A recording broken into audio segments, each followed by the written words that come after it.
Oke. Yep. So, kemarin waktu Januari di Korea, Pastor Kong Hee panggil saya dan dia bilang begini, every single year, Pastor Kong Hee sebagai Bapak rohani saya, dia selalu panggil dan kasih arahan buat saya. Apa yang kamu mesti buat di 2026 ini. Beberapa hal yang dia bicara soal gereja ICC. Yang pertama bahwa kamu bangun gereja ini harus menjadi lebih spiritual daripada sebelumnya. Karena gereja adalah institusi rohani. Jadi gereja bukan institusi entertainment. Gereja bukan tempat orang di-entertain, tapi gereja adalah tempat orang dimuridkan. Ada amin gak kira-kira itu? Yes. Yang kedua, coba mulai kamu khotbah tuh substance. Hanya substance-nya aja. Nggak banyak gimmicknya lagi khotbah. Dan yang paling penting tanam doktrin yang kuat. Karena hari ini orang bisa lihat TikTok, lihat YouTube dan berseliweran ajaran yang nggak jelas dari mana. So itu merusak generasi yang sekarang. Kita nggak pungkiri bahwa YouTube, TikTok itu berguna untuk mengabarkan kabar baik, tapi ekses sampingnya juga banyak kabar buruk di situ dan yang menyesatkan lagi. Nah, jadi berpatokan dengan beberapa hal yang diberikan pada saya, 2026 ini kita sangat serius bangun gereja kita. Dan kita rindu supaya kita menjadi lebih spiritual lagi di tahun 2026 ini. Dan memahami sebenarnya Yesus itu siapa. Ya. Hal yang paling mengejutkan buat saya adalah ketika bulan Februari kemarin saya silent solitude. 5 hari 4 malam. 5 hari 4 malam di Singapura. No gadget at all. Jadi silent solitude ini udah tahun ketiga. Tahun pertama 3 hari 2 malam banyak yang meragukan. Berhasil gak dia ya 3 hari 2 malam. Gak ketemu orang, gak ngobrol sama orang, gak ada gadget. Dan ketika 3 tahun lalu saya berhasil 3 hari 2 malam, semua orang bilang, berhasil juga dia gak ada gadget. Oh oke. Jadi silent solitude tuh bahkan suami istri kan dipisahin. Saya nggak tahu istri saya di kamar berapa, di mana. Kita hanya ketemu waktu session dan hanya bisa bicara selama session 3 jam. The rest is, udah lu sendiri dan udah nggak ada ketemu siapa-siapa lagi. 3 hari 2 malam, nggak ada gadget, nggak ada bisa ngobrol sama orang. Tujuannya silent solitude apa sih? Ya silent. Pasti suara mesti diem semua. 2, solitude, sendirian.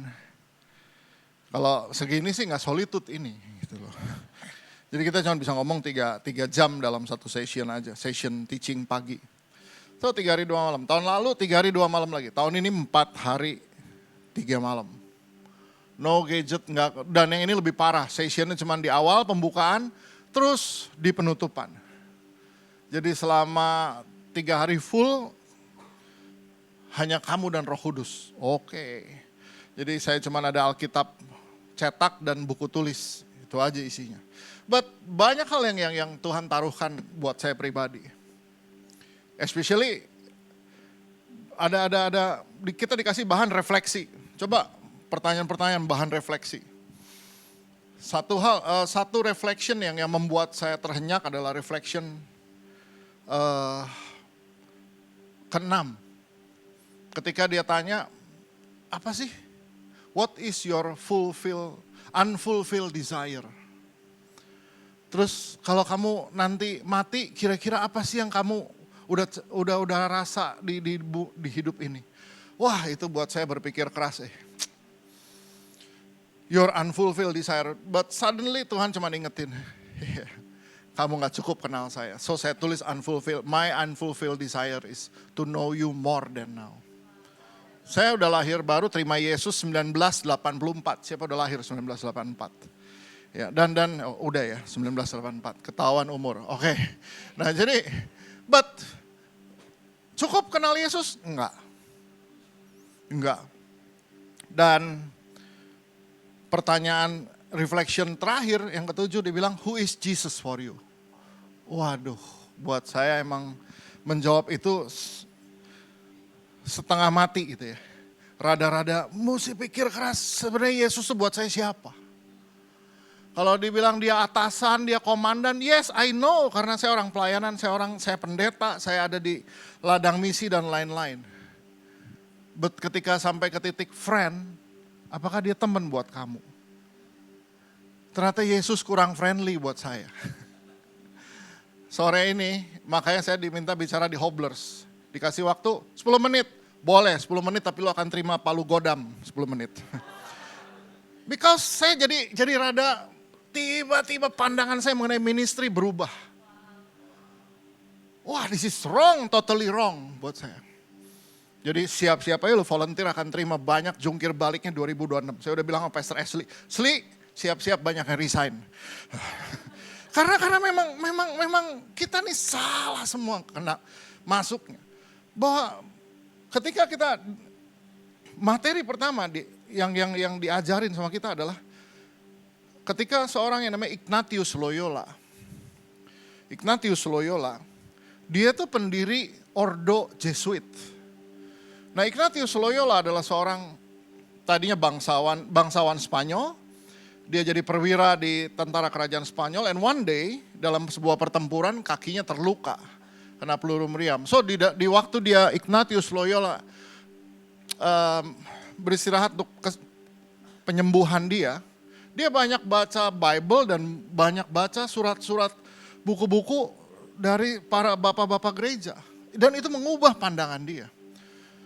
Dan apa yang menarik dari Ignatius Loyola adalah dia masukin for calling of Christ. Bahwa calling pertama adalah call to love. Kamu mesti mengasihi Yesus. Baru calling kedua, call to follow. Ikut Yesus. Tapi kamu cuma bisa ikut Yesus kalau kamu udah mengosongkan dirimu. Ya itu yang Yesus bilang, barang siapa mau ikut aku dia harus menyangkal dirinya. Hari ini berapa banyak orang di gereja bilang Kristen tapi dia gak pernah menyangkal diri. Makanya ketika dengar khotbah, bukan gitu, enggak gitu. Ya kapan lu ikut Yesusnya? Dan yang paling parah, call for love itu nomor 1. Itu bicara intimacy with God. Makanya kesehatan sebuah gereja tidak dinilai dari berapa banyak yang ibadah, berapa banyak yang doa. Berapa banyak yang datang doa pagi, berapa banyak yang datang doa semalaman. Itu sehat tuh gereja. Bukan dari ibadah minggu, semua bisa ibadah minggu. Gak usah ikut Yesus. Wow. Itu benar-benar buat saya. Sedangkan ini kan keluarnya kapan? Oh, hal baru nih ya. Enggak, itu abad 16. Abad 16. Cuman kita aja yang udah kelamaan kesasar. Udah call for love, call for to follow. Yang ketiga call to ini. Yang ketiga adalah call to passion of Christ. Itu bicara pikul salib. Apa tuh pikul salib? Ya ikut dalam penderitaan dia, kesengsaraan dia dan lain-lain. Nah, pelayanan tuh ada di situ. Datang pagi, pulang paling malam. Itu kan pikul salib. Sementara kadang-kadang badan gak sehat, itu pikul salib. Yang ketiga baru yang keempat union with Christ, menjadi satu dan hidup dengan kuasa Roh Kudus dan memberitakan Injilnya. Wah, saya lihat gini, salah emang gue nih. 1984 saya terima Yesus. Saya masih ingat pembimbing rohani saya kasih statementnya adalah begini. Nala, kamu sekarang udah kenal Yesus. 1, kamu harus melayani Tuhan. 2, kamu harus memberitakan Injil. Oh, itu calling keberapa? Calling ketiga dan keempat. That's why makanya saya gak pernah intim sama Yesus. Saya gak pernah lihat dia as a friend dan just enjoy life with Jesus. Yang tahu cuman pelayanan, pikul salib, penderita, sengsara. Oh gak bisa. Ini yang salah. Makanya banyak orang kepahitan di gereja. Disuruh pelayanan, disuruh apa, ngeluh. Kenapa? Dia belum pernah cinta Yesus. Dia gak pernah ikut Yesus, follow Jesus. Tahu-tahu pikul salib, kejauhan men. Makanya pintu masuknya mesti dibener-benerin semua. Saya bilang sama Pastor Aryan, ke depan spiritual journey kita akan dirubah. sesuai dengan yang harus kita jalanin. Hari ini kan saya share sama saudara. Saya bilang, enggak cepet-cepet. Tenang Pastor Aryan, saya bilang sama dia. Dia kan kepala departemen teachingnya kita kan, global. Tenang, enggak minggu depan kok. Ya, bulan depan. Oke, so itu baru pembukaan. Bilang kiri kanan dia baru pembukaan. Ya. So sekarang saya mulai khotbah. Perkenalkan, nama saya Nala Widya. Itu perkenalan, oke. Gak usah ngapain. Saya akan share dengan judul Strong Wings. Ya. Nah, seingat saya di awal yang saya kesini, awal tahun saya udah bicara mengenai the Flying School, the Eagle Flying School. Oke, so ini adalah seri khotbah dan saya udah khotbahan tiga kali. Artinya ini yang ketiga, saudara miss yang kedua, lihat di YouTube channel aja. Ya.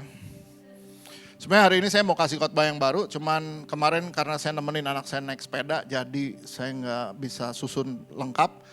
Tapi saya share ini dulu, supaya saudara tahu ke depan kita akan hadapi apa.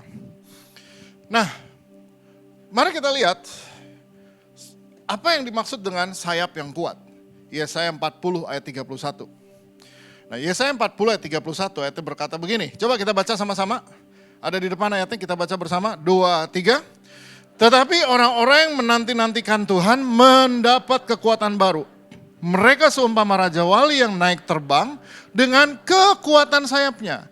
Mereka berlari dan tidak menjadi lesu, mereka berjalan dan tidak menjadi lelah. Katakan amin. Sudah lihat, ayatnya bilang begini, orang yang menanti-nantikan Tuhan.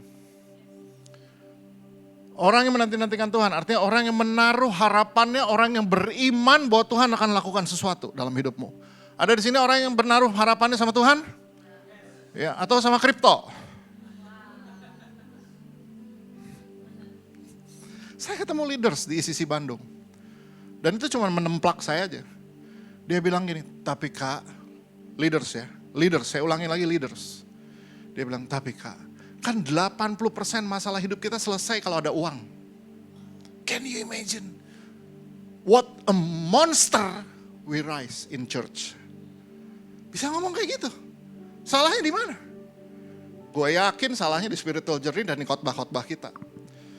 Sampai udah jadi leaders otaknya masih begitu.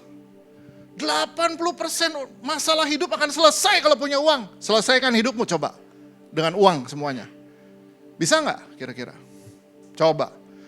Pernah gak ketemu sakit yang gak sembuh udah pakai uang miliar-miliar? Come on guys. Tapi leaders bisa ngomong kayak gitu. Saya sadar kegagalan kita ada di mana. Wow, failed kita kalau soal doktrin ini. Makanya itu membuat saya susah tidur berminggu-minggu. Tahun ini ICC udah 30 tahun. Gereja LCD usianya 30 tahun. But saya pastikan bahwa 30 tahun ini this is our turning back. Kita akan kembali pada doktrin yang sehat. Ada amin gak kira-kira saudara itu? Oke, dia bilang begini. Bahwa orang yang menanti-nantikan Tuhan mendapat kekuatan baru. Mereka itu akan naik. Ya, seumpama Raja Wali yang naik terbang. Gimana dia naik terbang? Dengan kekuatan sayap. Jadi ada kekuatan sayap. Dan dampaknya apa? Mereka berlari dan tidak menjadi lesu, mereka berjalan dan tidak menjadi lelah. Dalam hidup ini kita gak cukup cuma naik. Tapi berapa lama kamu ada di atas? Naik is one problem. Berapa lama? Another problem. Semua bisa lari, pertanyaannya berapa lama? Sebagai mantan atlet balap sepeda dan ngurusin latihan dan managering mereka, saya tahu hari ini pola latihan udah bukan berapa kuat lagi. Durasinya berapa? Berapa lama mereka bisa jalan? So, jadi ada 2 poin di sini. Satu, ada kekuatan sayap. Berarti engkau dalam hidup harus punya yang namanya kekuatan. Katakan sama-sama kekuatan. Yang kedua, dan kekuatan sayap itu lagi bicara soal apa? Power. Bahwa memang perlu power. Perlu power. Perlu power. Untuk naik, saudara perlu power. perlu kekuatan. Pesawat terbang, dia baru terbang ketika powernya keluar. Makanya saudara kalau pesawat mau take off, mesinnya kan itu paling maksimum power tuh kapan? Waktu dia mau take off. Tapi waktu di atas dia udah tinggal maintain aja. Tapi waktu dia mau take off dia perlu power. Dan kalau mesinnya kuat, sayapnya gak kuat, patah. Kesimpulannya memang Raja Wali itu, angin akan bawa dia naik. Tapi sayapnya harus kuat. Sayapnya harus kuat. One day saya sama anak saya yang nomor 2, anak saya nomor 2 kan aeronautics engineer. So, suatu hari kita lagi di airport, dia kasih lihat saya, tuh lihat that. Airbus A380 yang double deck itu yang dua susun, gede banget. Lihat kalau di darat, sayapnya gini. Tapi waktu dia terbang nanti dia akan melenting jadi kayak gini. Tapi itu kuat banget, this is a magnificent technology dia bilang. Dari mana kita belajar? Dari burung Raja Wali. Tapi kuat banget. So, power bikin kita naik. Dalam hidup banyak ada orang naik cepat. Kenapa? Dia punya karisma. Dia punya kepintaran dan lain-lain. But itu bisa bikin dia naik. Tetapi untuk kau berjalan terus dan berlari untuk tidak jadi lesu dan jalan gak jadi lelah, engkau perlu yang namanya endurance atau daya tahan. Sebagai mantan atlet saya tahu persis yang namanya endurance. Endurance. Itu supaya apa? Supaya kamu lama terus ada di situ. Nggak jadi capek. Hari ini berapa banyak orang bilang, jangankan pelayanan, ke gereja aja dia bilang udah capek. Capek gua. Capek apa? Capek badan? Enggak, capek hati. Gimana supaya hatimu nggak capek? Ya, dalam pernikahan ada banyak orang yang udah capek. Engkau perlu endurance. Untuk tiap hari bisa mengampuni dan mengasihi. Para istri katakan amin. Karena seringkali suami yang perlu diampuni dan dikasihi. Yes. Nah, saudara, untuk menghasilkan dua ini, power and endurance, nggak ada atlet yang tinggal ditumpangin tangan. Dalam nama Yesus ada kekuatan kayak Samson. Gak bisa. Kalau semua bisa dengan begini, Indonesia udah juara Olimpiade. Karena kita negara paling agamawi. Waduh. Udah. Ini gak bisa pakai ilmu goib. Untuk ada power and endurance, itu perlu ada yang namanya training. So makanya Alkitab juga bicara mengenai training for godliness.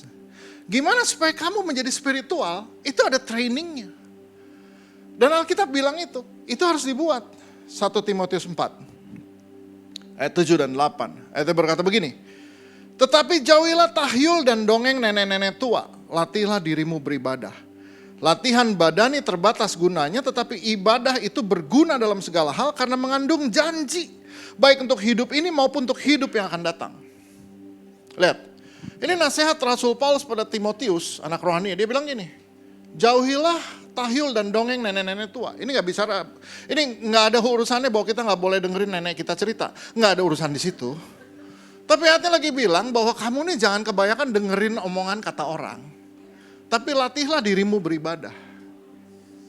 Latihlah dirimu beribadah. Ketika kamu latihan, maka kamu akan tahu apa yang kamu lagi jalanin ini. Kamu akan tahu. Kalau kita nggak jalanin sendiri, kita nggak akan tahu.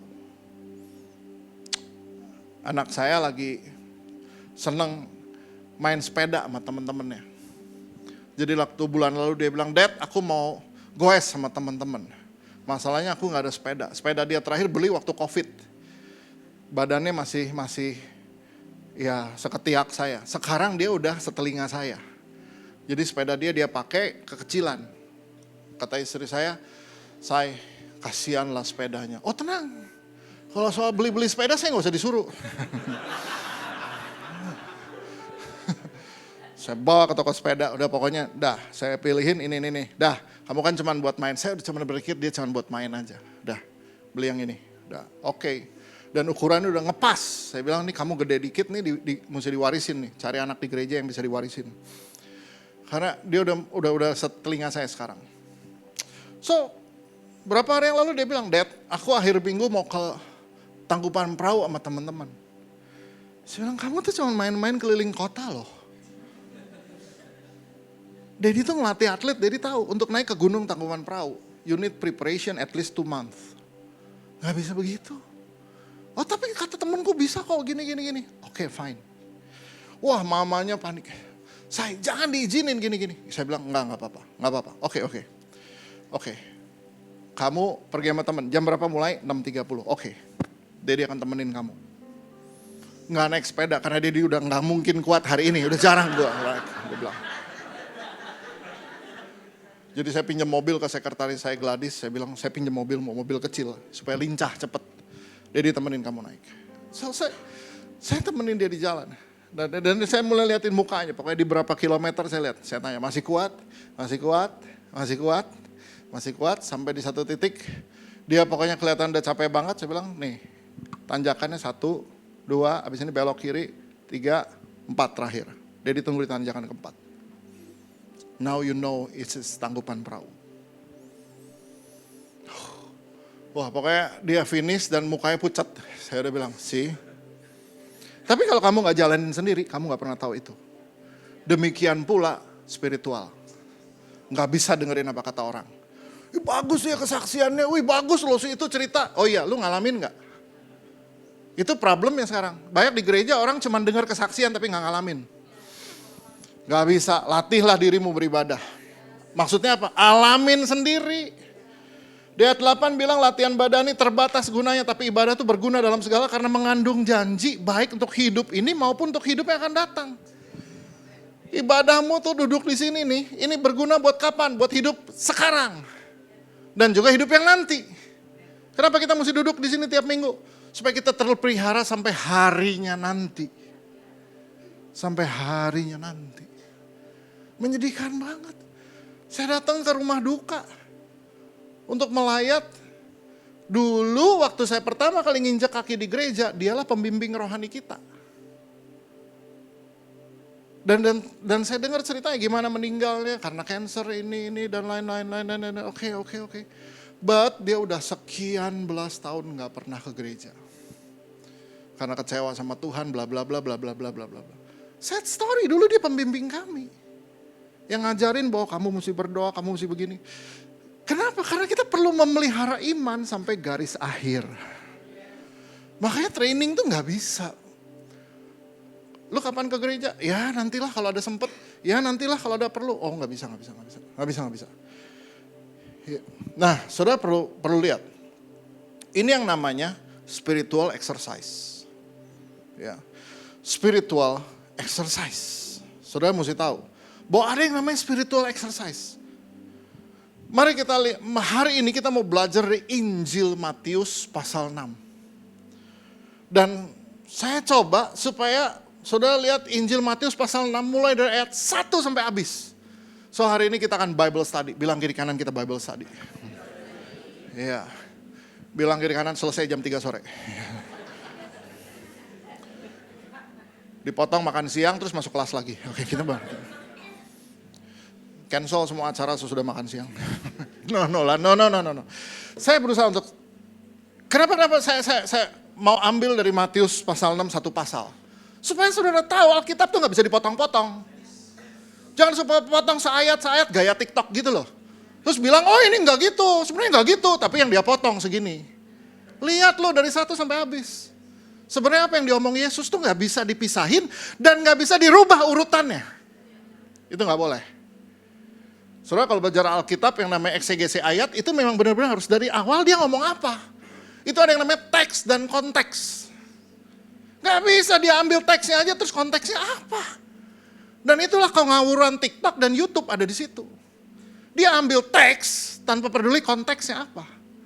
Apalagi lihat secara hermeneutics. Hermeneutics itu apa sih? Lihat sosiologinya, lihat sejarahnya kenapa ini begini. So gak main-main saudara lihat itu.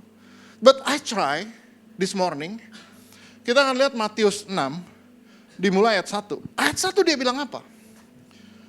Perikop Matius 6, ayat 1, dimulai dengan bahwa itu adalah kewajiban agama.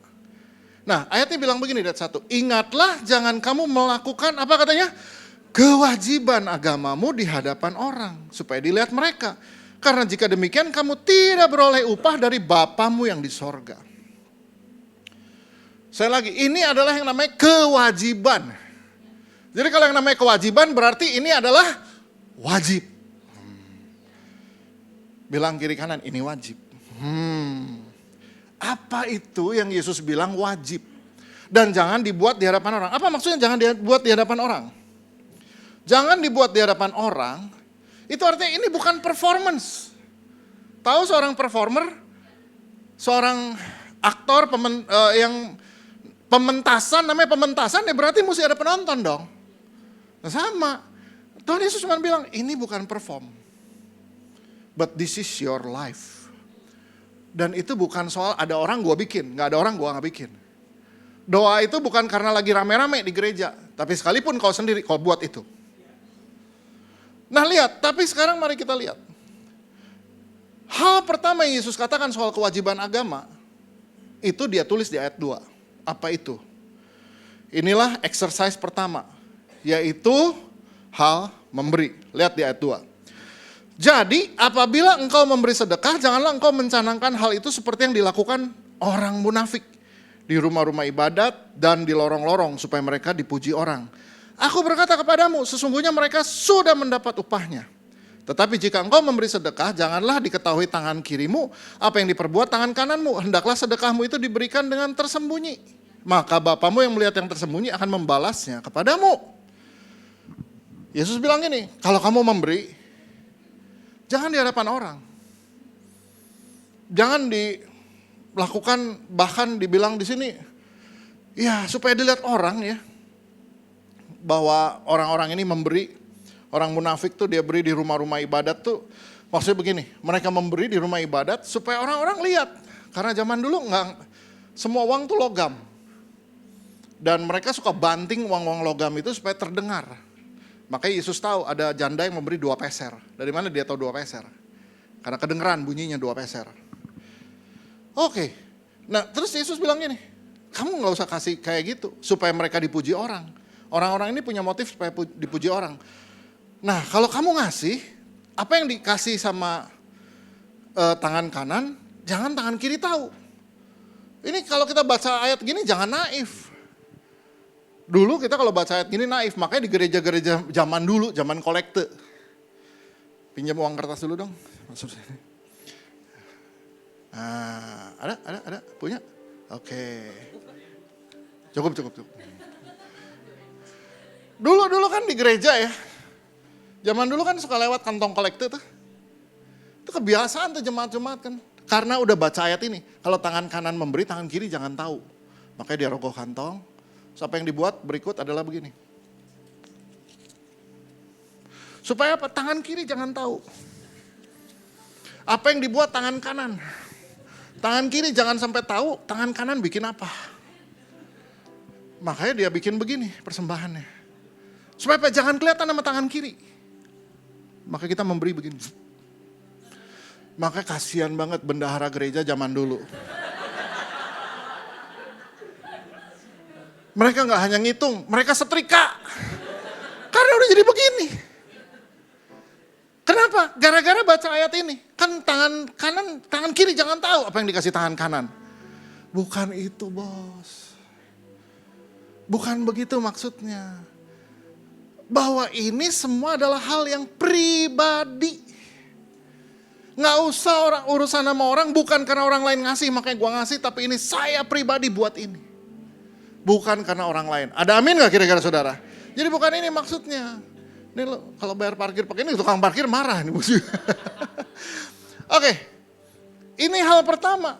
Yesus bilang kalau kamu, jadi dengan kata lain Yesus bilang memberi itu adalah kewajiban agamamu nomor 1. Dan itu very personal. Gak bisa gini. Suami kalau di gereja santai aja. Kenapa? Kan istri saya udah ngasih. Oh enggak, kamu ngasih, istrimu ngasih, anakmu ngasih. Kita ajar kok anak. Anak saya dari kecil udah diajarin kok. Nih, nanti buat persembahan di sekolah minggu. Dari kecil, jadi dia selalu selesai gereja juga nih. Belum persembahan belum. Oh ya. Sekarang udah SMP. Udah terimanya mingguan. Udah mulai saya ajarin perpuluhan. Loh, perpuluhannya gimana? Per minggu. Sebulan kamu berapa? Hitung aja. Mau sebulan boleh. Awas lupa. Anak saya yang udah gede-gede udah pada kerja. Saya bilang, ingat perpuluhan. Tenang Dad, itu hal pertama kita buat ketika gajian. Kenapa? Karena kita ngajarin. Itu personal. Personal kita buat. Saya pribadi personal. Saya buat itu. So, jadi soal ketika kita belajar memberi, itu bicara soal iman kita. Ini bicara soal generosity kita. Kita sedang melatih iman dan generosity di sini. Dan itu very personal. Lalu hal yang kedua, kalau sudah belajar ini, kata Yesus, hal yang kedua di Matius 6 ayat yang berikut adalah exercise yang kedua. Lihat di Matius 6 ayat 5. Ini bicara apa? Ini bicara dan apabila kamu berdoa, janganlah berdoa seperti orang munafik. Mereka suka mengucapkan doanya dengan berdiri di rumah-rumah ibadat. Dan pada tikungan-tikungan jalan raya. Makanya kalau doa jangan nutup jalan. Supaya mereka dilihat orang. Aku berkata kepadamu sesungguhnya mereka sudah mendapat upahnya. Ini kan ada di Alkitab. Di ayat 6, tapi jika engkau berdoa masuklah ke dalam kamarmu, tutuplah pintu dan berdoalah pada Bapamu yang ada di tempat tersembunyi. Maka Bapamu yang melihat yang tersembunyi akan membalasnya kepadamu. Maksudnya apa? Repot ya kalau kita mau berdoa ya. Di jalan gitu saya kadang-kadang berdoa, saya bahasa roh sendiri, saya berdoa sendiri, saya keingetan jemaat si ini, saya berdoa. Tuhan buat ini. Repot kalau saya di jalan harus masuk pintu dulu, kunci. Pintu mana yang saya mesti masukin? Maksudnya bukan itu. Masuk kamar, pintu, tutup pintu dan kunci adalah personal. It's only you and God. Makanya saya enjoy jalan kaki ke kantor. Dari rumah saya di Bandung Utara, saya jalan kaki ke kantor. Kantor kita kan di Bandung Pusat, tengah. Lumayan lah dari rumah 9 kilo saya jalan kaki. Tapi itu waktu saya personal sama Tuhan. Saya bisa ingat Tuhan aku berdoa buat si ini, Tuhan berdoa buat si ini, yang Tuhan berdoa buat keluarga si ini, buat pernikahan si ini, Tuhan berdoa untuk si ini, Tuhan berdoa untuk anakku, Tuhan berdoa untuk ini. That's very personal meskipun kota itu ramai. But I'm alone with God. Karena saya sendiri. So itu doa. Ini lagi bicara apa? Doa yang sembunyi itu bicara hubungan pribadi. Ini gak bisa diwakilin. Udah mam, kamu aja yang doa lah. Oh gak bisa gitu. Gak bisa itu. Istriku, KF itu seorang pendoa. Tiap pagi dia berdoa. Bersama jemaat ICC di beberapa kota.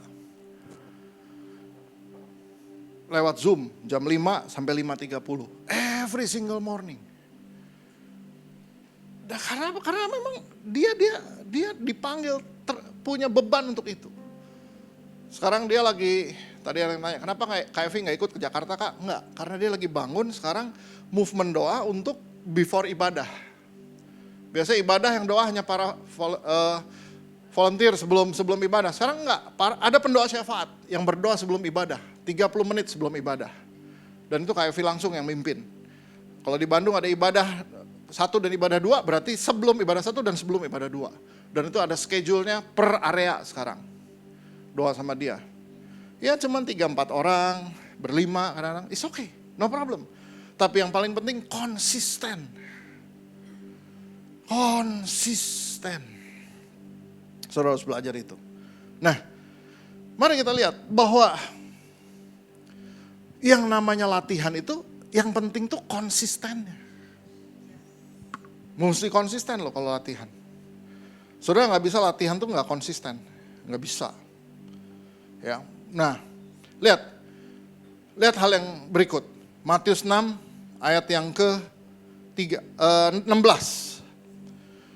Sekarang soal apa? Yesus bilang apa? Dan apabila kamu berpuasa, janganlah muram mukamu seperti orang munafik. Mereka mengubah air mukanya supaya orang melihat bahwa mereka sedang berpuasa. Aku berkata padamu sesungguhnya mereka sudah mendapat upahnya. Ayat 17, 18, tetapi apabila engkau berpuasa, minyakilah kepalamu dan cucilah mukamu. Supaya jangan dilihat orang bahwa engkau sedang berpuasa, melainkan hanya oleh Bapamu yang ada di tempat tersembunyi.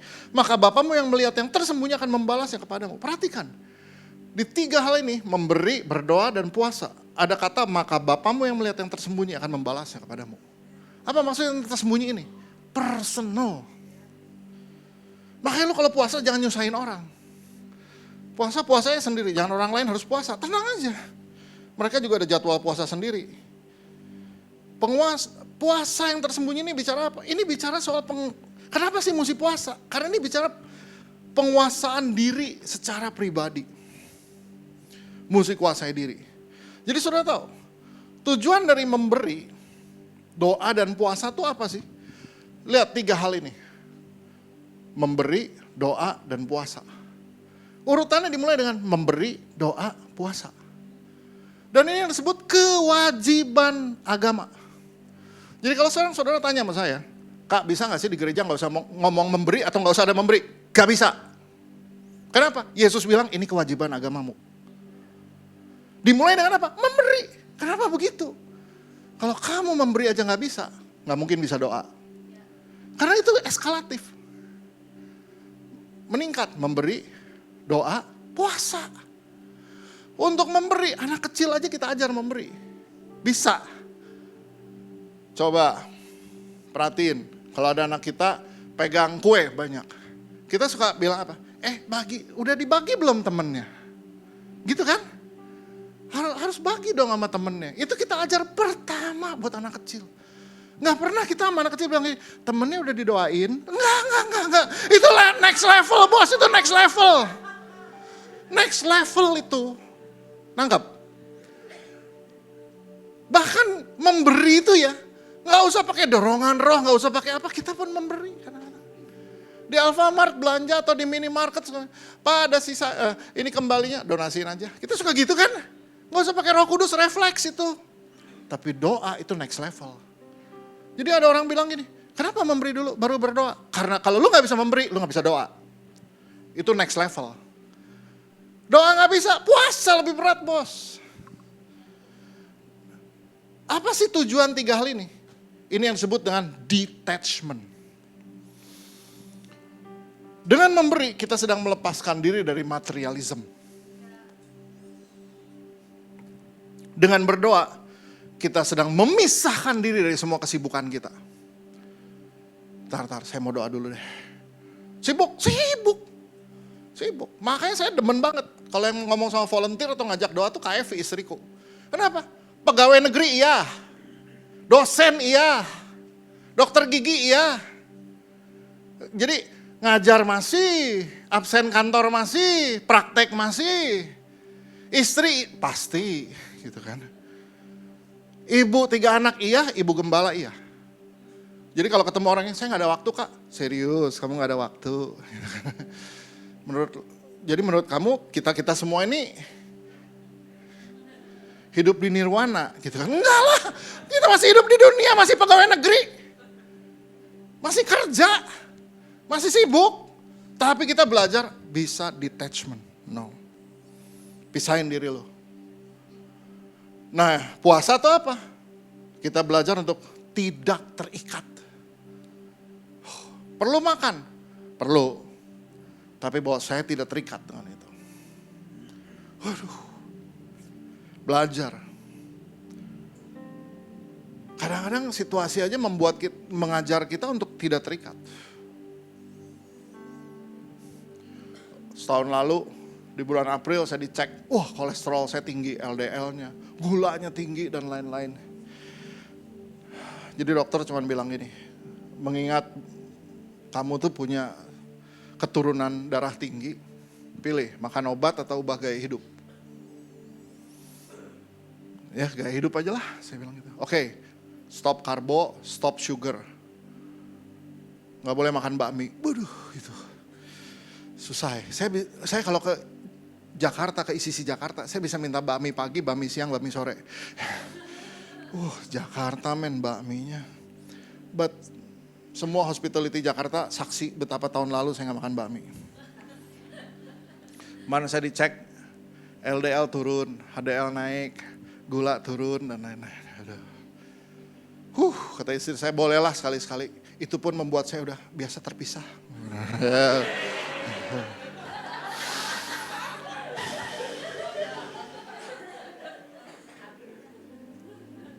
Nggak. Sekarang enggak. Tawarin, mau bakmi Kak? Enggak, udah.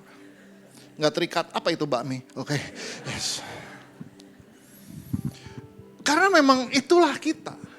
Itu nggak bisa ditumpangin tangan, itu mah dilatih. Nangkap saudara? Itu dilatih. Bahwa untuk melepaskan diri dari materialisme. Memisahkan diri dari semua kesibukan kita dan berkata, nomor satu Tuhan. Dan tidak terikat sama semua barang-barang ini. So, makanya tujuan dari 3 hal ini, jadi kalau saudara ke gym, sewa PT manapun dia akan punya program latihan. Yesus tuh personal trainer kita, dia punya program latihan. Dia bilang, kamu mau jadi spiritual? Oke. Ini latihannya, nomor 1 memberi. Saudara kalau PT saudara bilang nomor 1 kamu aerobik dulu. Di treadmill dulu. Hah? Enggak, aku mau barbel. Enggak bisa. Badan kamu harus lean dulu, baru kita bikin otot. Betul? Kan PT juga ada program. Enggak, gue mau barbel dulu supaya bisa konten. Enggak bisa gitu. Badan kamu lean dulu sekarang. Beresin dulu nih lemak yang berlebih. Di mana? Treadmill.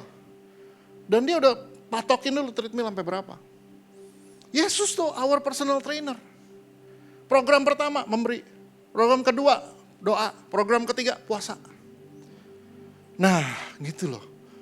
Jadi nggak bisa kita, enggak, tapi saya mau puasa aja lah, tapi nggak mau memberi, nggak bisa, kata Yesus, lo nggak akan kuat. Ini ada tujuannya, kenapa begitu? Lihat, lanjut ya, ini masih di Injil Matius pasal 6, lihat 19. Dia mulai ngajarin satu hal, yaitu store your treasures in heaven. Dia mulai ngajarin ini nih, bahwa kamu, kehidupanmu di bumi ini sebentar kok. Bahwa kehidupanmu yang sesungguhnya adanya di mana? Heaven. Ada amin gak kira-kira semua di sini? Hidup di dunia ini paling 80 tahun. Tapi Yesus itu Alfa Omega. Yang kekal itu, yang sampai pada kekekalan itu apa? Heaven. Heaven. So, makanya di Matius 6 ayat 19 dia bilang gini. Janganlah kamu mengumpulkan harta di bumi. Di bumi ngengat dan karat merusakkannya dan pencuri membongkar serta mencurinya. Tetapi kumpulkanlah bagimu harta di sorga. Di sorga ngengat dan karat tidak merusakkannya dan pencuri tidak membongkar serta mencurinya. Kenapa begitu? Yesus ngajarin begini, kamu tuh ya jangan kumpulin harta di bumi, tapi kumpulin harta di sorga. Kenapa? Karena hidupmu tuh nanti bukan di bumi, tapi di sorga. Di bumi. Itu semua hartamu itu, ngengat dan karat, merusak itu. Kenapa begitu? Yesus lagi ngajar ini. Di ayat 21 dia bilang gini, karena di mana hartamu berada, di situ juga hatimu berada. So, sudah tahu sekarang, kenapa Yesus bilang begini? 1, kamu belajar memberi dulu. Karena dengan kamu belajar memberi, ini semua yang di hati dikeluarin semua nih. Apa tuh? Harta. Abis hatimu udah terbiasa terbuka, doa, dia bisa masuk di sini. Yesus nggak bisa di sini kalau yang di sininya ada barang lain. Hati kita mesti tertuju pada kekekalan, sedangkan hati kita melekatnya di mana? Di harta. Tuhan ajar saya soal sepeda. Saya jadi atlet balap sepeda dari tahun 1981. 1984 saya ada di tim nasional, kecelakaan dijahit 13 jahitan di pipi. Yang masih menduga ini lesung pipit, bukan. Jemaat kita ada yang sekarang ngerjain dimple katanya. Dia bilang, Kak mau gak dibikin seimbang kiri sama kanan? Saya bilang, gila lu bikin ini sebelah aja udah sakitnya setengah mati, sekarang mau dibikin kiri kanan lagi. Jadi saya tuh selalu simpen sepeda-sepeda dari yang awal sampai ke yang hari ini. Sampai istri saya kalau lihat sepeda, saya tuh sampai suka, saya ini apa sih bedanya? Saya bilang, Han, ini kan yang dipakai dari dulu. Dan yang zaman dulu udah gak bisa dipakai lagi. Terus yang ini apa? Ini ya, aku simpen karena ini ini yang pakai juara dunia saya. Oh, wah, pokoknya saya punya sekian koleksi sepeda. Sampai suatu hari bahkan wartawan datang dan foto dan tulis saya di artikelnya mengenai koleksi-koleksi itu.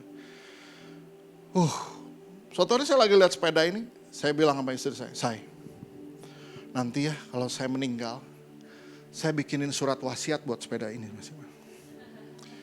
Yang ini jangan dijual sembarangan. Karena yang ini ada tanda tangan dari pembuatnya. Yang ini, wah jangan dijual kalau nggak dapat satu rumah di Kota Baru Parahyangan.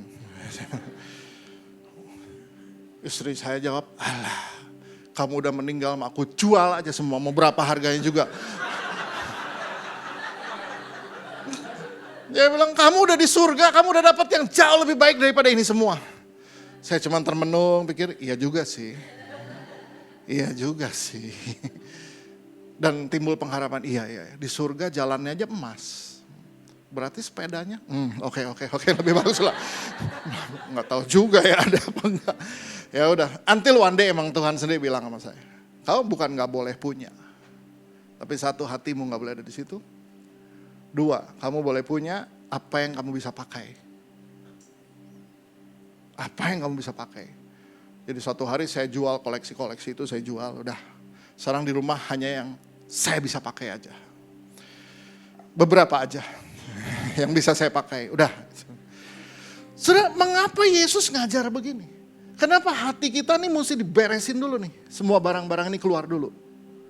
Because there is the two masters in our life. Ada dua tuan, ada dua majikan dalam hidup. Matius 6 ayat 24 Yesus berkata begini, tak seorang pun dapat mengabdi pada dua tuan, karena jika demikian dia akan membenci yang seorang dan mengasihi yang lain. Atau dia akan setia pada yang seorang dan tidak mengindahkan yang lain. Kamu tidak dapat mengabdi pada Allah dan kepada Mammon. Who is Mammon? Mammon itu adalah dewa materialisme. Mammon dewa materialisme. Yesus bilang ini, kamu gak bisa mengabdi sama si Mammon sama Yesus. Kesimpulannya, kursi di sini cuma satu. Siapa yang duduk di sini sekarang? Mammon apa Yesus? Taunya dari mana? Si Mammon atau Yesus yang duduk di sini? Siapa penentu terakhir dalam keputusan hidupmu? Uang atau iman? Ini bukan berarti hidup kita terus sembarangan. Nggak pakai budgeting dan planning. Nggak. Nih gereja juga nggak jalan kalau nggak pakai planning and budgeting. Makanya kita perlu yang duduk di finance model-model Ibu Noni itu yang bisa planning and budgeting. Dia akan tahu nih kalau gini terus nih gereja boncos nih akhir tahun tutup. Nggak bisa, dia tahu. Itu ada planning and budgeting. Tetapi sometimes Tuhan perhadapan kita pada situasi jalan karena apa? Karena iman atau karena ada uang. Siapa penentu terakhir? Jadi sekalipun kita udah planning dan budgeting, penentu terakhirnya tetap adalah Yesus. Oh iyalah. Saya bilang sama anak saya yang paling kecil, 3 SMP, tes. Istri saya tuh paling khawatir, aduh ini anak nanti jadi apa ya. Saya bilang, saya gak usah terlalu khawatir lah. Saya juga dulu zaman kecil, bahkan mama saya gak punya pengharapan saya akan jadi apa gitu loh. Kenapa sih cuman gara-gara rapot gitu loh. Itu gimana, matematikanya 60, 65.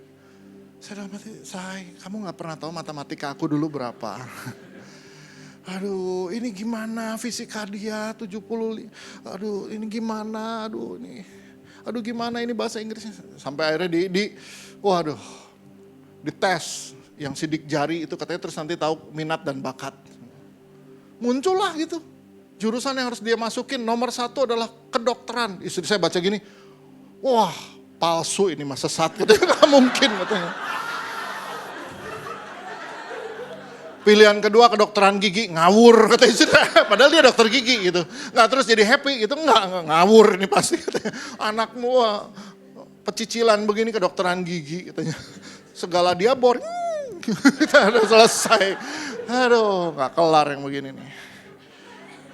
Terus, akhirnya dikasih lagi sama Pastor Siani. Pastor Siani ini paling tahu banyak, wah ini. Dia bilang ini, coba ini ada grafolog, ya, tulisan tangan dinilai. Oh dibaca, diliatin. Ya akhirnya dipanggil orang tua. Ya jadi biar anak ini senang olahraga, tapi bukan masa depan bukan atlet. Ini anak ini anak exact. Terus kita mulai, gitu kan. Anak ini exact. Ini IQ-nya segini tapi baru kepake segini karena anaknya asal jadi semuanya gitu. Oh, jadi harus ada olahraga yang membuat dia determined. Nggak berhenti kalau belum kelar. Oke, good. Wah, udah mulai saya mikirin nih, sepeda paling bagus. Udah ini nih. Karena kalau sepeda kan challenge-nya gitu, capek, mau berhenti, nggak mau pulang. Kita kan mau nggak mau mesti pulang kan. Oke, nggak bisa berhenti, pulang loh. Oke, jadi wah terus cek ini segala macam. Oke, ini anak exact, ini bukan anak arts, bukan musik. Oh pantesan dia nggak terlalu minat lah urusan di tim praise and worship, nggak berminat. Dia lebih art juga enggak, meskipun darahnya Bali tapi nggak bisa art. Oke, exact, dia anak teknik gini. Oh oke. Belum puas, Pastor Sani kasih lagi psikolog satu lagi, dites lagi, keluar lagi jurusannya. Nomor 1, pokoknya dibilang iya, ini anak memang determinasinya kurang. Bapaknya harus lebih banyak waktu. Oke, iya. Oke, don't worry, I'm a coach. Oke, saya terbiasa membuat orang determined untuk satu titik. Oke, ya udah. Keluar, jadi jurusan nomor 1. Dia paling cocok masuk di teknik perminyakan. Oil engineering, waduh. 2 teknik geologi atau teknik geodesi, Pastor Yudi. Walah ini. 3 teknik lingkungan, 4, semua teknik. Yang berurusan sama biologi, kimia, dan teknik. Alah. Oke, suatu hari saya bawa dia ke ITB. Ke kampus saya dulu, saya lewatin dulu Fakultas Seni Rupa dan Desain. Ini dulu tempat kuliah Dedi ya. Nih, jangan buat kesalahan yang sama kayak bapakmu. Udah saya bilang. Jalan lurus dari Fakultas Seni Rupa dan Desain, belok kiri. Ini arsitektur, ini geodesi, geologi, ini teknik perminyakan. Saya bawa dia masuk ke gedung teknik perminyakan. Nih buka Google, lihat. Yang daftar teknik perminyakan ITB 3.500. Yang diterima 120. Welcome to the club. Kalau nggak ada malaikat nulis nama kamu di situ, nggak ada loh. Biar otak kamu encer sampai bisa dikecelekin gitu keluar gitu, juga nggak ada gunanya. Kalau bukan malaikat yang nulis. Artinya saya harus bilang, no. Gantungan hidup kamu itu cuma satu, Yesus. Saya khotbahin dia di tengah-tengah kompleks ITB itu. Kamu mesti tahu, cuma Yesus yang bisa bikin lu kuliah. Coba lihat di Google, tuh. Oil engineering, nomor 1 di mana? Adanya Houston, Texas. Aduh, per semester $50,000, kamu lihat. Houston, Texas, itu ranking 1. Ranking 2 Finlandia, lebih gak masuk lagi kan, ngomongnya bahasa IKEA. Kan udah gue bilang gak masuk. Tapi lihat nomor 3, ada di mana? Di Sydney, UNSW. Itu juga. Kalau bukan langit dibuka, gak mungkin lu sekolah di situ. Kesimpulannya, sepinter apapun kamu, seberapapun duit lu banyak, kalau gak ada Yesus, gak mungkin. Artinya dari kecil saya udah tanam itu sama dia dulu. Bahwa kamu harus tahu, cuman Yesus yang bisa ada di sini. Jangan pernah pikir tenang lah, orang tua gue bisa, gak ada, orang tuamu gak mampu. Yesus yang mampu. Kalau Yesus yang udah bertahta di sini bukan si Mamon, kenapa mesti Yesus? Karena cuma Yesus yang tidak berubah, katakan amin dengan ini. Uang berubah nggak? Baru tadi ngobrol di situ. Iya ya, ini perang Iran efeknya apa? Gitu kan? Kemungkinan habis Lebaran BBM naik. Semua ganti mobil listrik. Kalau listriknya naik, kalau listrik sekomplek mati semua karena semua pada nge-charge mobil. Nah, sama lu pikir nggak ada yang, semua tuh kekal. Nggak ada yang namanya barang, material itu semua berubah dan turun. Saya ke parkiran lihat mobilnya Pastor Arlen. Saya pegang bannya, saya bilang, Len ini ban udah botak. Hah? Ban bisa botak? Len?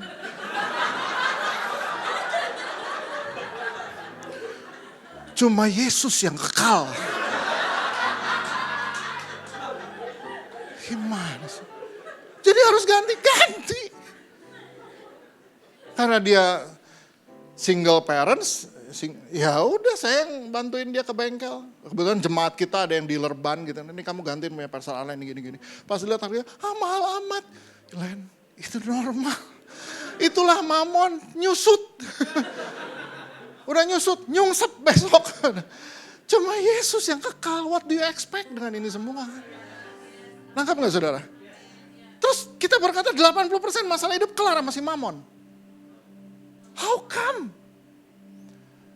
Begitu Iran dibom aja kripto udah terjun. Bitcoin terganggu, saham terganggu. Coba. Cuma Yesus yang tidak terganggu. Mau kasih argumen apa lagi? Makanya benar banget kalau Yesus bilang begini. Supaya apa? Supaya Yesus mau kita stop being worried. Stop being worried. Kalau hidupmu digantungin sama si mamon, ya worried terus. Karena dia mah tergantung situasi, geopolitik berubah lagi si mamon. Tabunganmu di bank gak bisa bikin apa-apa kalau geopolitik berubah. So that's what happened. Makanya Yesus ajarin kita di Matius 6 ayat 25. Karena itu aku berkata padamu, janganlah khawatir akan hidupmu, akan apa yang hendak kamu makan atau minum. Dan janganlah khawatir pula akan tubuhmu, akan apa yang hendak kamu pakai. Bukankah hidup itu lebih penting daripada makanan, tubuh itu lebih penting daripada pakaian. Apa yang Yesus lagi ngajar sini? Gak usah khawatir akan hidup kamu. Jangan khawatir pula akan tubuhmu. Apa yang kamu pakai dan lain-lain. Karena apa? Karena hidup itu lebih penting. Masih hidup gak sekarang?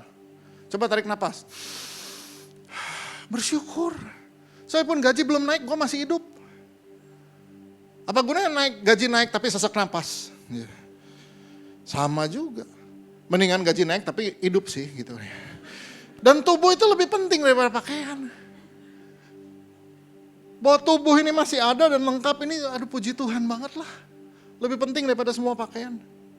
Dan Yesus katakan begini, ini yang bagus. Matius 6 ayat 32. Semua itu dicari bangsa-bangsa yang tidak mengenal Allah. Akan tetapi Bapamu yang di sorga tahu bahwa kamu memerlukan semuanya itu. Semuanya itu dicari oleh bangsa-bangsa yang tidak mengenal Allah. Yang gak kenal Yesus. Kalau lu gak kenal Yesus, siapa yang kamu kenal? Mamon. Jadi orang lain dia ngandelin mamon. Dia andelin si mamon. Sedangkan saudara tahu, ngandelin si mamon, kelar. Aduh. Begitu harga minyak naik, harga semua kebutuhan pokok kita naik. Mamon kita gak bisa berkuasa apa-apa. Yang di kantongmu 10, tadinya bisa dapat banyak, sekarang 10 cuma dapat apa? Itulah si mamon. Kemampuannya terbatas, tapi Yesus Bapamu yang di surga tahu kamu perlu itu semua. Kenapa dibilang Bapamu yang di surga tahu bahwa kamu perlu? Karena kalau Bapak tuh, kalau dia udah tahu, dia akan do something. You got it? Oh, you got it. Pagi ini di Instagram saya upload lah foto anak saya kemarin naik sepeda. Salah satu yang komen adalah importir besar, satu brand. Dan dia suka jadiin saya brand ambassador. Jadi saya ini banyak endorse-nya kalau sepeda, banyak endorse-nya. Dia langsung tulis, wah ini dong.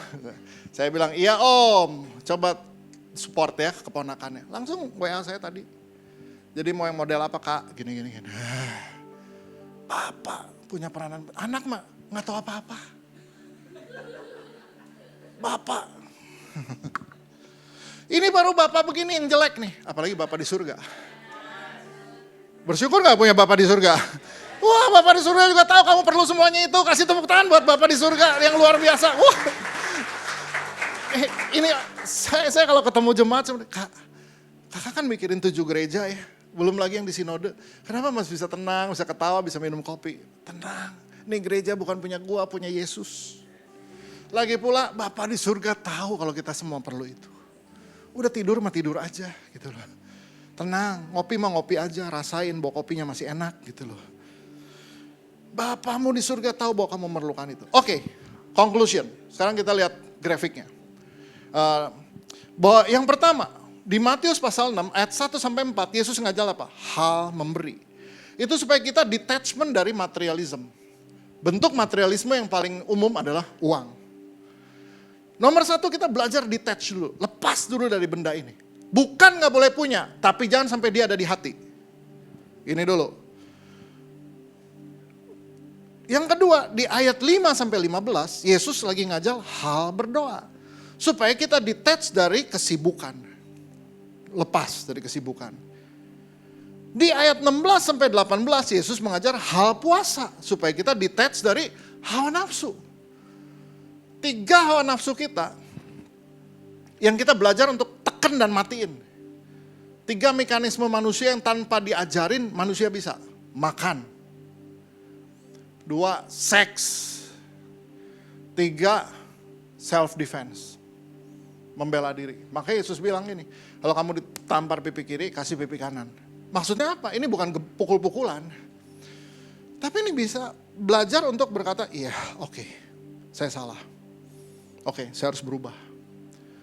Kalau kita nggak belajar itu, nggak belajar menekan itu, susah.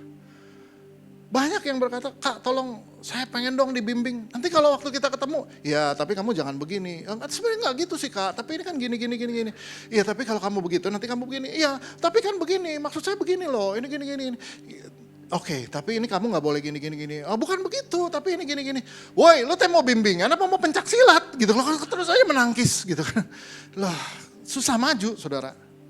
Kita belajar dengan berpuasa, kita jadi belajar, oke, kalau saya salah, saya harus berubah, oke, saya tekan ini semua. Ayat 19 sampai 23, itu mengenai hal mengumpulkan harta. Yesus lagi ngajar apa? Kamu nih hidup bukan di dunia ini, di dalam kekekalan. Apa yang kamu kumpulin sekarang juga gak akan dibawa. Gak akan dibawa kok itu. Gak akan dibawa. Saya pastikan gak akan dibawa. Ayat 24, Yesus lagi mengajar mengenai 2 tuan. Mau Yesus atau Mamon? Pilih satu. Kalau mau si Mamon yang kasih keputusan dalam hidup, silakan. Tapi sekali lagi, Mamon akan berubah. Dan dia akan menuntut semuanya dari hidupmu. Ayat 25 sampai 32, dia bicara soal kekhawatiran. Kenapa mesti bisa Yesus ngajar kekhawatiran? Tujuannya apa? Yesus cuma mau bilang, Bapamu di sorga menyediakan semuanya itu. Gak usah khawatir. Ya, hari ini orang mau menikah, aduh tapi nanti gimana ya? Nanti kalau punya anak gimana ya? Bapamu di sorga menyediakan. Oke, again. Mari kita bicara soal exercise. Exercise itu selalu menyangkut 3 hal. Exercise itu ini semua. Memberi, berdoa, dan berpuasa. Harus dilakukan dengan rutin. Katakan sama-sama rutin. Kalau nggak rutin, kondisi turun yang namanya exercise. Nggak bisa orang sekali exercise, oke. Lu udah ini. Kemarin ditanya, waktu anak saya mau ke Lembang, saya nemenin kan goes? Enggak, saya naik mobil. Kenapa? Saya udah lama nggak ke Lembang. Tapi anak saya bilang, Dad, Senin pagi mau ke Lembang lagi. Oke, sekarang Daddy goes. Besok saya berarti mempertaruhkan napas saya di situ. Intinya adalah begini, itu mah harus rutin. Nggak bisa. Makanya suka ketemu kan orang ditanya, kamu nge-gym? Nge-gym? Udah berapa lama? 2 tahun, terus kita lihat dari ujung kepala sampai ujung kaki. Nggak ada bekasnya 2 tahun tuh. Kenapa? Sebab nge-gymnya kalau inget, kalau sempet, kalau kepengen, kalau ada temen. Nggak bisa. Nggak bisa. Semua harus rutin. Rutin. Apapun dibuat mesti rutin. Yang kedua, meningkat. Lama latihan tuh ada eskalasinya, meningkat. Kamu nge-gym? Nge-gym. Udah berapa lama? 2 tahun. Kenapa nggak ada perubahan? Ya nggak tahu saya juga. Padahal saya ke gym terus kok. Rutin. Begitu dicek ya emang gitu, kalau ke gym dia ngambil barbel yang segini. Gini sambil nonton TV, lihat drama Korea gitu kan. Ya kapan berubahnya? Ada lagi satu ibu muda di kantor, saya tanya udah berapa lama ke gym? Udah mau setahun gitu. Turun berapa? Ini. Ya turunnya nggak signifikan. Why? Ya di treadmill. Ya berapa pace-nya? Ya itu juga jalan kaki udah mau pingsan. Lo jalan kaki udah mau pingsan. Setahun lo jalan kaki terus, pantesan. Semua tuh harus meningkat. Pertama segini. Ya tapi masa mau segini terus? Ya lama-lama harus lebih berat dong. Sampai akhirnya nanti saudara kuat segini. Iya kan? Iya dong. Masa segitu terus? Sama. Memberi, berdoa, puasa. Meningkat dong. 1987 saya masuk kampus ITB. Ketemu abang pembimbing. Apa yang diajarin abang pembimbing nomor 1? Nala, sekarang kamu harus belajar memberi perpuluhan. Oh gitu ya. Gimana bang? Ya uang saku kamu berapa? 50 ribu. 1987 50 ribu sebulan hidup lo mahasiswa. Itu udah menyangkut semua lo. Nah jangan lupa 5 ribu tuh punya Tuhan. Oke, jadi 1987 saya beri 5 ribu perpuluhan saya. Sampai hari ini perpuluhan saya 5 ribu. Nggak mungkin gitu kan. Nggak mungkin lah. Gimana sih? ya udah jauh dong. Karena hidup juga udah sampai mana. Tapi banyak orang kan nggak meningkat. Doa. Ya iyalah. 3 tahun yang lalu Pastor Konghi ajak saya dan istri. Doa pagi di Korea. Jam 3 bangun, jam 4 udah doa sampai jam 6. Itu berkali-kali loh istri saya tuh cubit. Malu kamu teh masuk di kamera. Di tengah, karena kan pikir 12.000 orang ya di situ. Gua gak kelihatan lah pokoknya bodoh. Sedangkan orang Korea tuh doanya gak gini gitu kan. Orang Korea kan doanya jadi kalaupun mau tidur mesti gini. Gak mungkin. Tapi emang aduh gila gak kuat. Berkali-kali. Tahun kedua udah lebih mending. Tahun ketiga kemarin saya sama semua pastor-pastor nih ke Korea. Karena Pastor Kong bilang pastor-pastor kamu mesti ngalamin yang namanya doa pagi. Bawalah semua pastor ke Korea. Sekarang kerjaan saya bangunin pastor yang tidur. Bangun. Semua juga meningkat. Bahkan di gereja kita kan, yang Bandung. Udah nih overnight prayer. Saya gak tahu Jakarta kapan. Challenge buat Jakarta, buat orang Jakarta. Yang dengan semua alasan kesibukan dan lain-lain. Oh kalau Bandung bisa, Jakarta nggak mungkin, pasti bisa. Overnight prayer juga gitu. Kemarin waktu kita bikin overnight, saya tanya Pastor Ashley, ini pakai ruangan mana? Main hall kak? Main hall. Saya bilang doa pagi aja yang datang 100, saya pikir gitu. Overnight berapa yang akan datang? Ternyata overnight yang datang 390. Istri saya mendapatkan hikmat dari Roh Kudus. Katanya. Dia bilang, wah ini bener nih kebenarannya. Emang anak muda susah bangun pagi, tapi suruh begadang semua ternyata. Parah. Kesimpulannya, meningkat semuanya. So kita gereja, saya bilang gak tertarik lah kita sama event-event yang lain, pokoknya semua event harus spiritual. Apa yang ini yang kita mau buat, biarin gak lagi populer juga kita buat itu. Doa semalaman, doa pagi, itu gak populer yang gitu-gitu. Tapi kita belajar untuk memberi, berdoa dan puasa ini mesti eskalatif semuanya. Dan latihan tentu selalu harus ada yang unsur ketiga, sengaja. Singkirin dari yang lain.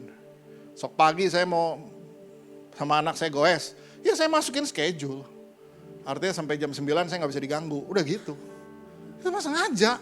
Gak bisa saya bilang sama anak, ya lihat ya saya, lihat San, pokoknya ini akan, kalau dia di mood kita akan jalan. Gak gitu, semua juga disengajain. Saya udah tahu berarti saya harus tidur nanti malam jam 9, bangun jam 5 gitu kan. Oke, itu unsurnya. Nih, lihat, satu pasal. Dan ini jangan suka begini. Ini, oh ya udah, ini gue pindahin deh ke atas, ini gak bisa, Yesus ngajarnya begini. Nangkep gak saudara? Ini urutan dari Yesusnya begini. Terus siapa kita mau dirubah-rubah? Oh enggak. Ini akan jadi prioritas saya. Ini saya gak suka. Oh gak bisa. Yesus bilang lu mesti begitu. Gak mau ikutin urutannya, ya udah. Gak bisa. Kesimpulannya, ikutin. Nih, kenapa saya kasih lihat satu pasal begini? Saudara pengen hidup worry free, lu belajar dari situ. Ke sini. Hasilnya ini. You got it? Jadi, istri saya lagi bimbing satu jemaat yang punya semuanya, tapi gak bisa tidur. Bayangin gak? Punya semua, tapi gak bisa tidur. Yo, kenapa dia gak bisa tidur? Mesti ngajar dari situ. Dan begini sampai di sini. Ini urutannya. Jadi amazing lah apa yang Tuhan buat. Penutup. Bilang kiri kanan, ini udah penutup. Penutup. Seek the kingdom of God above all else. Seek the kingdom of God above all else. Matius 6, 33 sampai 34. Coba dibaca aja lah sama-sama ayatnya. 2, 3. Tetapi cari dahulu kerajaan Allah dan kebenarannya.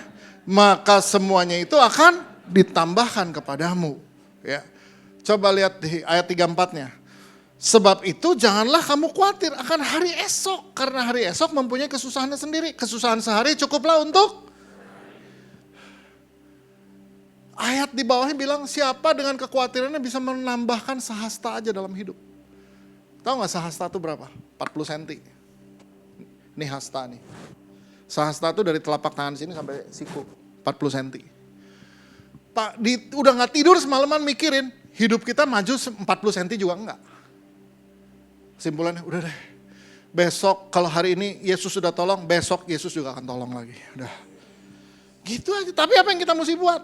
Cari dahulu kerajaan Allah dan kebenarannya. Maksudnya apa? Cari dahulu kerajaan Allah dan kebenaran itu gini. Cari dulu Tuhan. Makanya kalau ada masalah nomor 1 cari Tuhan, jangan cari temen. Jangan curhat dulu di sosmed lagi, aduh. Cari dulu kerajaan Allah dan kebenarannya. Cari dulu Tuhan dan hiduplah dalam kebenaran. Maka semuanya itu akan ditambahkan kepadamu. Ini, coba lihat, semuanya itu. Semuanya itu masuknya apa? Makanan termasuk gak? Pakaian termasuk gak? Uang sekolah termasuk gak? Tempat tinggal termasuk gak? Jodoh termasuk nggak? Udah jangan stres soal jodoh. Jodohmu ada. Di mananya nggak tahu. Pokoknya ada. Nanti waktunya Tuhan ketemu. Bilang kiri kanan ada pasti. Gitu loh. Ada. Nah. Yang bagus gini dia bilang gini. Semuanya itu akan ditambahkan kepadamu. Apa artinya ditambahkan? Bonus. Beli sabun cuci, tahu-tahu saudara udah lagi bayar sabun cuci, dia bilang, ini piringnya, piring. Saya beli sabun cuci, iya ini gratis piring. Oh gitu. Diterima gak kira-kira piringnya? Terima loh gratisan. Jadi Tuhan cuma bilang gini, kamu cari aku, hiduplah dalam kebenaran, yang lainnya bonus.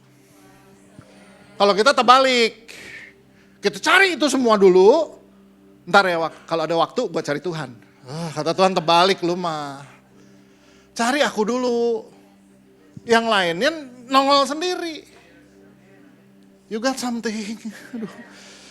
Aduh. Dah, bahasa Inggrisnya dia bilang gini. Seek the kingdom of God above all else. Katakan sama-sama all else. And live righteously. And He will give you everything you need. Aduh, apa sih kunci kamu worry free dalam hidup ini? Tapi latihannya ada tadi tuh urutan 1, memberi, berdoa, puasa. Sadar, ini sementara, yang di sana yang kekal. Jangan 2 yang duduk di sini, cuman 1, Yesus apa Mamon, pilih.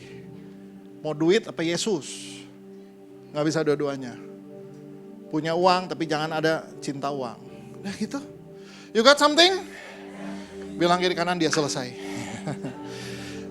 Berapa banyak di sini? Kamu pengen punya kehidupan yang lebih spiritual daripada kemarin. Kekuatan spiritualmu itu nggak mungkin kalau nggak dilatih. Gimana latihannya? Memberi, berdoa, dan berpuasa. Itu rutin dibuat terus supaya apa? Kita detach dari semua ikatan materialism, detach dari semua kesibukan, detach dari semua yang namanya hawa nafsu ini. Kita belajar untuk itu. So berapa banyak di antara saudara yang pengen hidupnya detach dari semua hal ini yang mengikat kita selama ini, supaya kita bisa punya sayap kuat, terbang gak jadi tinggi tapi juga gak jadi letih dan lesu.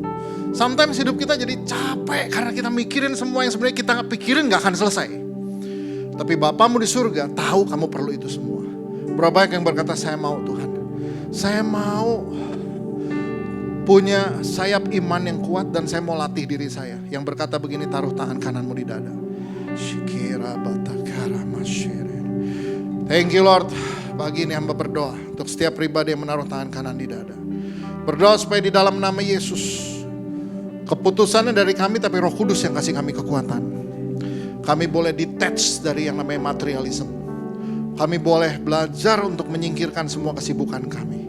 Dan kami boleh belajar untuk mematikan semua hawa nafsu kami. Thank you Lord, kami tahu ini proses panjang. Tapi kami mau memulainya dari hari ini.